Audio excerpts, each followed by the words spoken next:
বৈষম্যবিরোধী আন্দোলনের সমন্বয়ক হাসনাত আবদুল্লাহ রোববার রাতে ৭ কলেজের শিক্ষার্থীর সাথে ঢাকা বিশ্ববিদ্যালয়ের শিক্ষার্থীর সংঘর্ষ থামাতে গিয়ে তুপের মুখে পড়েছেন বলে জানা যাচ্ছে।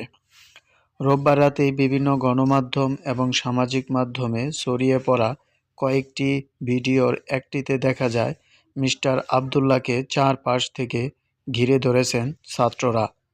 সেই সময় শিক্ষার্থীদের পরিস্থিতি শান্ত করতে অনুরোধ করতে দেখা যায় তাকে। তিনি তাদের চলে যেতে অনুরোধ করেছিলেন। এ সময় তাকে বলতে শোনা যায়, একটা ছেলেও আসবা না। কয়েকটি ভিডিওতে তাকে দেখা যায় তিনি পুলিশ সদস্যদের সাথে কথা বলতেছেন। অন্য একটি ভিডিওতে দেখা যায় ছাত্রদের মধ্য থেকে মিস্টার আবদুল্লাহকে লক্ষ্য করে অনেকেই ভুয়া ভুয়া স্লোগান দিচ্ছেন। আরেকটিতে ভিডিওতে দেখা যায় তিনি দ্রুত কোথাও হেঁটে যাচ্ছেন। এই সময় তার হাত ধরেছিলেন অনেকজন ছাত্র। লাইভ ভিডিওতে সেই সময় সাংবাদিকদের বর্ণনায় জানা যায় শিক্ষার্থীদের তুপের মুখে পড়ে মিস্টার আবদুল্লাহ ঘটনাস্থল ত্যাগ করেছেন। টিয়ার শেলের দুয়ার সেই সময় ঠিকমতো চোখ খুলতে পারছিলেন না মিস্টার আবদুল্লাহ।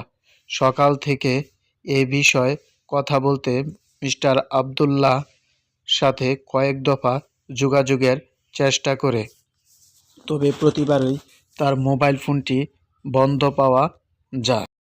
মিস্টার আবদুল্লাহ কথা না বলে অতি দ্রুত সেখান থেকে চলে যাওয়ার চেষ্টা করেন। তখন বিশ্ববিদ্যালয়ের শিক্ষার্থীরা তাকে ভুয়া ভুয়া স্লোগান দিতে দিতে মাঠ ত্যাগ করতে বাধ্য করেন।